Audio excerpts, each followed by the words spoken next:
และวันนี้ก็ตรงกับวันที่10 มกราคมพอดีนะก็เป็นวันเด็กแห่งชาติญาติโยมทั้งหลายตอนนี้ก็กำลังจะเตรียมตัวนะพาลูกหลานนะที่จะไปหาประสบการณ์หาความรู้นะหรือว่าไปหากิจกรรมสนุกสนานนะให้เด็กนั้นนะได้มีโอกาสรวมถึงเปิดโอกาสให้เด็กนั้นได้แสดงความสามารถนะได้แสดงออกถึงความเฉลียวฉลาดปฏิภาณไหวพริบต่างๆนะเด็กบางคนก็ถนัดด้านร้องเพลงการเต้นการอ่านการเขียนการทำแล้วแต่ความถนัดวันนี้เป็นวันของเด็กนะที่เขาจะได้มีโอกาสนะได้แสดงความสามารถต่างๆและปีนี้ทางรัฐบาลนะท่านก็ได้ให้คำขวัญว่ารักชาติไทยใส่ใจโลกนะเป็นความหมายที่ค่อนข้างจะกว้างนะญาติโยมทั้งหลายนะหมายความว่าให้เด็กทุกคนนั้นมีความรักชาตินะซึ่งเป็นสถาบันหนึ่งของประเทศชาติบ้านเมืองนะให้เรารู้ประวัติศาสตร์ให้รู้ว่าชาติไทยเรานั้นนะกว่าจะได้มาแล้วเนี่ยนะไม่ได้ง่ายอย่างที่คิดต้องเสียสละพลีชีพทหารนะหรือว่าผู้นำระดับประเทศในสมัยนั้นนะมากมายก่ายกองให้เรารักชาติรวมถึงใส่ใจโลกคำว่าโลกนั้นก็หมายความว่าทุกอย่างที่อยู่ในโลกนี้เราต้องมีความใส่ใจเราต้องเข้าใจในโลกยุคปัจจุบันที่นี่มีการเปลี่ยนแปลงแต่สิ่งหนึ่งที่มีความสำคัญก็คือเรื่องของศาสนาโดยเฉพาะพระพุทธศาสนาของเรานั้นเรื่องธรรมะคำสอนของพระสัมมาสัมพุทธเจ้าก็ถือว่าเป็นเรื่องที่เด็กๆยุคใหม่สมัยใหม่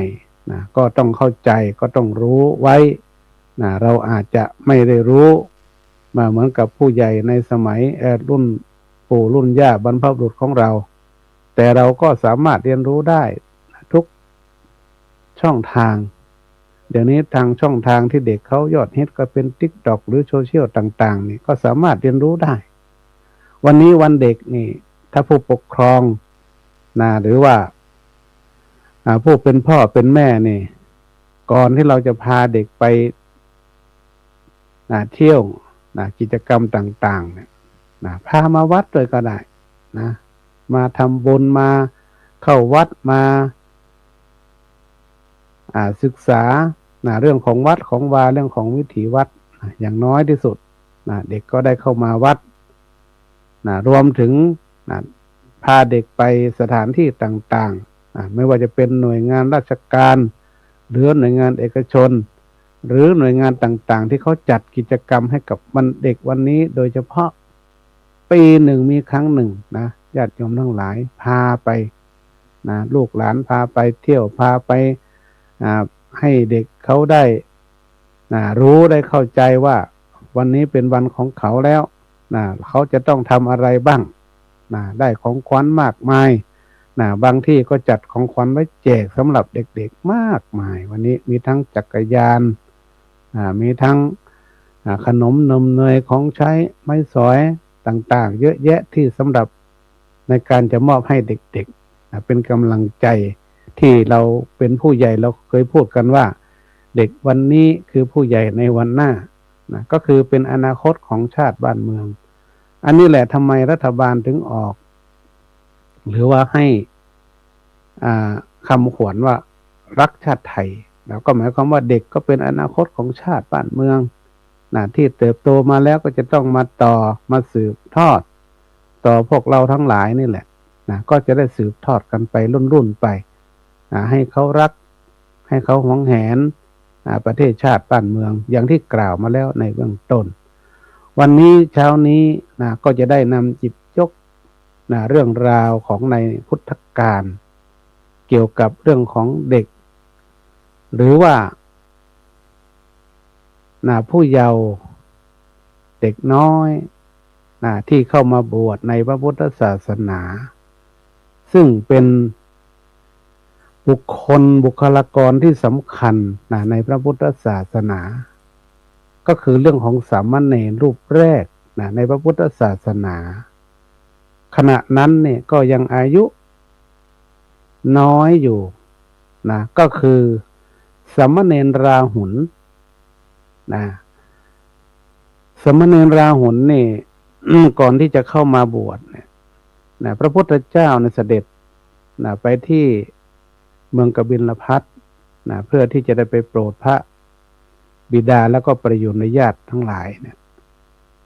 พระนางยโสธราผู้เป็นพระมารดาของราหุลกุมารก็บอกว่าพระพุทธเจ้าเสด็จมาแล้วเนี่ยก็ให้ไปขอทรัพย์เพราะว่าพระองค์ไม่ได้เสด็จมาบ่อยมากให้ไปขอทรัพย์สินที่มีอยู่กับพระองค์พอมาแล้วราหุลก็ได้เข้าไปขอทรัพย์สินจากพระพุทธเจ้าในฐานะที่เป็นพระบิดาตอนที่เป็นเจ้าชายสิทธัตถะพระพุทธเจ้าเนี่ยก็ได้ให้ทรัพย์ที่เป็นทรัพย์อันประเสริฐหรือว่าทรัพย์ที่มีความสำคัญต่อวิถีชีวิตต่อการดำเนินชีวิตและรวมไปถึงหลักธรรมที่เข้าสู่ใกล้เป้าหมายสูงสุดในทางพระพุทธศาสนาก็คืออริยทรัพย์7เป็นทรัพย์อันประเสริฐอย่างยิ่งหลังจากที่พระพุทธเจ้านี่ได้มอบอริยทรัพย์ทั้ง7ให้กับราหุลกุมารแล้วเนี่ยก็ได้พาชักชวนให้กับราหุลกุมารนั้นได้บวชเป็นสามเณรก็ถือว่าเป็นสามเณรรูปแรกในพุทธศาสนาขณะนั้นเนี่ยอายุได้แค่7 ขวบเท่านั้นบวชเป็นสามเณรราหุลหลังจากที่ได้บวชเป็นสามเณรแล้วเนี่ยก็มีความขยันหมั่นเพียรใฝ่รู้ใฝ่เรียนได้ศึกษาเป็นอย่างมากทุกเรื่องทุกราวที่เป็นความรู้เป็นสิ่งที่ศึกษาแล้วให้เกิดสติปัญญาก็เรียนรู้ทุกอย่างแล้วไม่นานก็ได้บวชเป็นพระเมื่อมีอายุครบบริบูรณ์แต่ก็มีความใคร่ในการศึกษาก็หมายความว่าศึกษาหาความรู้อยู่ไม่หยุดหย่อนมีความเพียรพยายามมีความขยันทั้งการศึกษาแล้วก็การปฏิบัติจนได้บรรลุธรรมพระพุทธเจ้าเนี่ยจึงได้ยกย่องว่าเป็นผู้ใคร่ในการศึกษาหาความรู้อันนี้ก็ถือว่าเป็นประวัติหรือว่าเป็นข้อมูลง่ายๆของราหุลกุมารที่ได้บวชเป็นสามเณรรูปแรกในพระพุทธศาสนาแล้วก็ได้บวชเป็นพระในเวลาต่อมาแล้วก็ได้สำเร็จเป็นพระอรหันต์คำว่าอริยทรัพย์ที่พระพุทธเจ้าเนี่ยประทานให้แก่ราหุลกุมารในขณะนั้นเนี่ยก็ได้กล่าวไว้ว่าทรัพย์ภายในประเสริฐกว่าทรัพย์ทางโลกมีทั้งหมด7 ประการประการที่1ก็คือเรื่องของศรัทธาความเลื่อมใส ความเชื่อมั่นว่าพระพุทธศาสนาเนี่ยเป็นศาสนามีเหตุมีผลและมีความเชื่อว่าคำสอนของพระพุทธเจ้าเป็นสิ่งที่ดีปฏิบัติแล้วในเบื้องต้นนี่เราก็ต้องมีความเชื่อในเรื่องเหตุผลหรือหลักคำสอนของพระพุทธเจ้าที่เราทั้งหลายได้นำมาประพฤติปฏิบัติจนถึงปัจจุบันนี้ถ้าเราไม่มีความเชื่อไม่มีความเลื่อมใสในพระพุทธศาสนาในตัวของพระพุทธเจ้าเองเราก็ไม่สามารถที่จะนำมาเป็นแนวทางในการดำเนินชีวิตได้ประการที่สองศีลก็คือการรักษากายวาจาให้เรียบร้อยประพฤติดีงามศีลเนี่ยเปรียบเสมือนเป็นเกราะอันหนึ่งที่ห่อหุ้มปกป้องเราไว้ถ้าเรารักษาศีลก็เปรียบเสมือนว่าเรานั้นรอดพ้นจากสิ่งต่างๆมากมายไม่ว่าจะเป็นการโดนทำร้ายหรือโดนติฉินนินทาต่างๆรวมถึงการที่เราได้ประพฤติปฏิบัติในเรื่องของการครองสติของเราก็เป็นสิ่งที่ป้องกันเป็นเกราะอย่างดีอันนี้ยกตัวอย่างอันที่สามคือฮิริคือความละอาย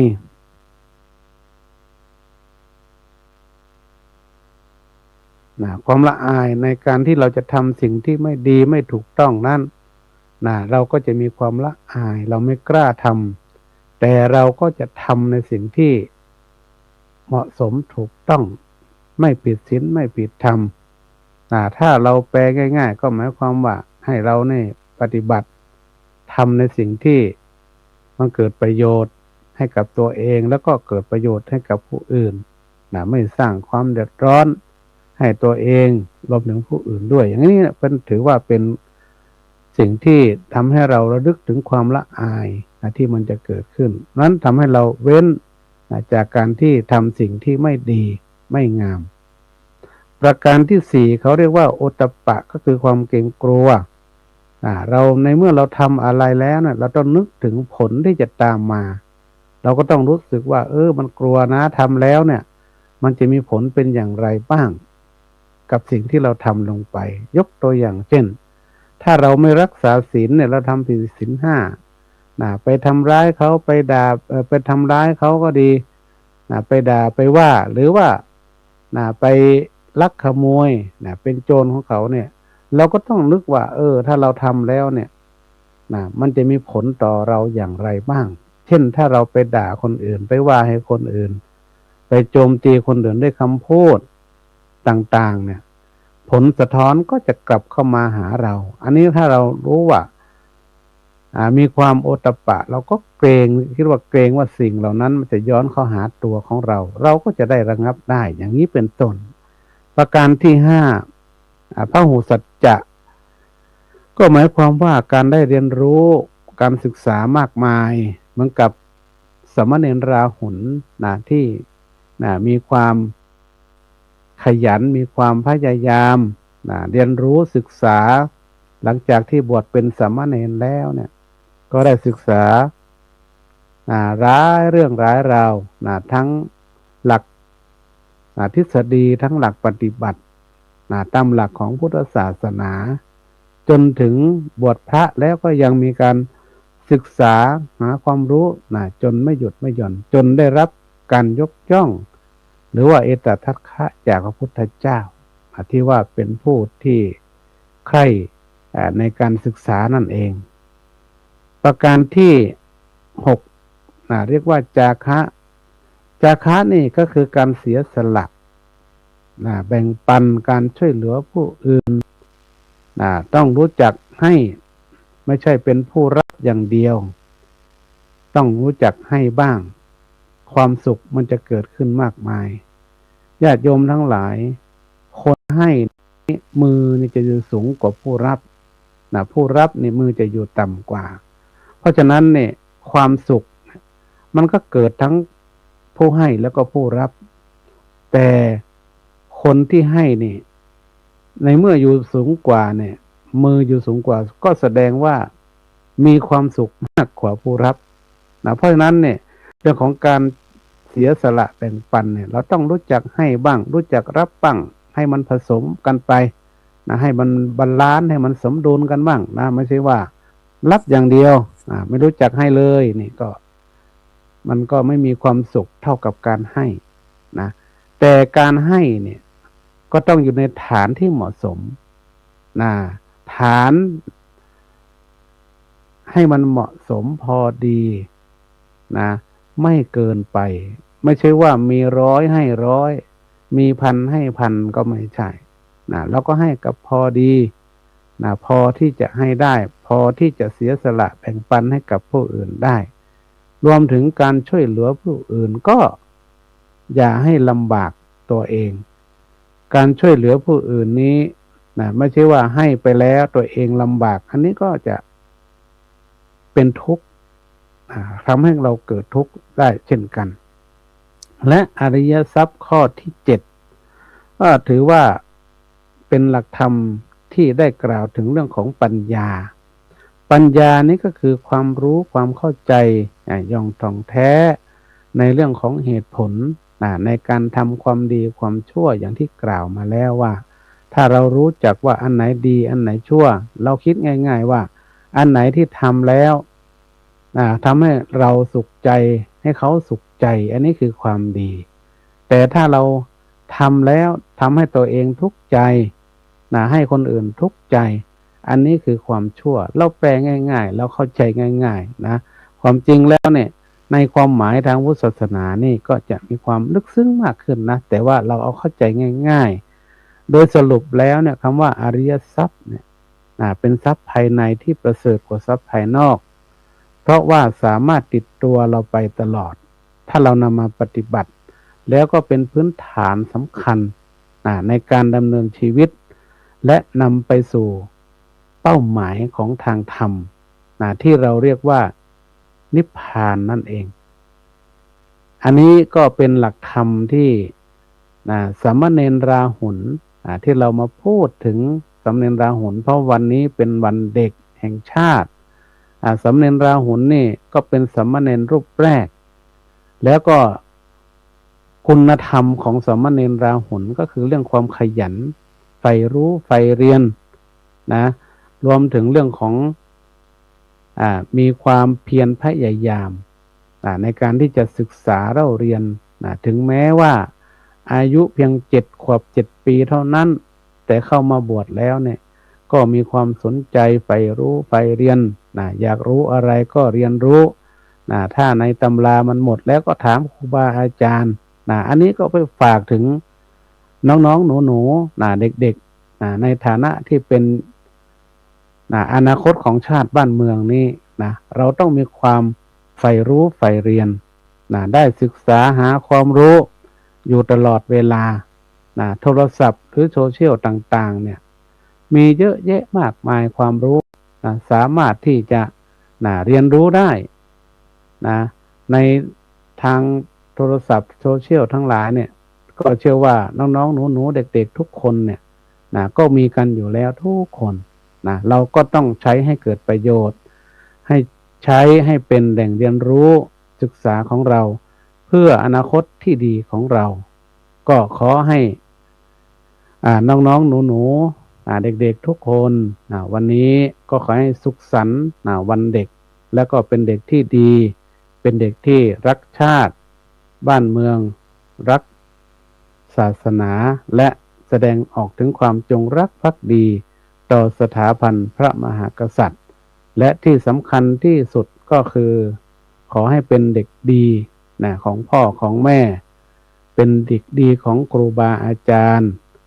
เป็นเด็กดีของชุมชนสังคมเพื่อที่จะให้เรานั้นได้มีความสุขและเป็นเด็กที่มีความขยันหมั่นเพียรค้นคว้าศึกษาโลกที่มันเปลี่ยนไป เราก็จะทันโลก โลกก็จะทันเรา ให้เราใส่ใจเหมือนดั่งคำขวัญที่เขาให้รัฐบาลให้มานี้ดังนั้นก็ขอให้ผู้ปกครองผู้เป็นพ่อเป็นแม่ทั้งหลายเนี่ยวันนี้เราจะต้องนำพาเด็กทั้งหลายเนี่ยไปสู่โลกกว้างไปสู่โลกที่มันมีการเปลี่ยนแปลงเราต้องเข้าใจและที่สำคัญก็คือเราจะต้องพาเด็กไปทำกิจกรรมรับของขวัญมากมายจากหน่วยงานราชการก็ดีรวมถึงหน่วยงานเอกชนก็ดีหรือว่าสถาบันแม้แต่กระทั่งวัดวาอารามก็จะจัดกิจกรรมวันเด็กให้กับเด็กๆในวันนี้ให้มีความสุขและสมหวังตลอดไปก็ขออนุโมทนากับศรัทธาญาติโยมสาธุชนทั้งหลายที่ได้ติดตามรับชมรับฟังรายการธรรมะรับอรุณปีใหม่นี้ก็ขอให้ท่านมีสุขภาพกายสุขภาพใจที่ดีเจริญด้วยศีลเจริญด้วยธรรมร่ำรวยเงินทองมีความสุขกายสุขใจและเจริญด้วยอายุวรรณะสุขะพระปฏิภาณธนสารสมบัติยิ่งขึ้นไปทุกท่านทุกคนด้วยเธอ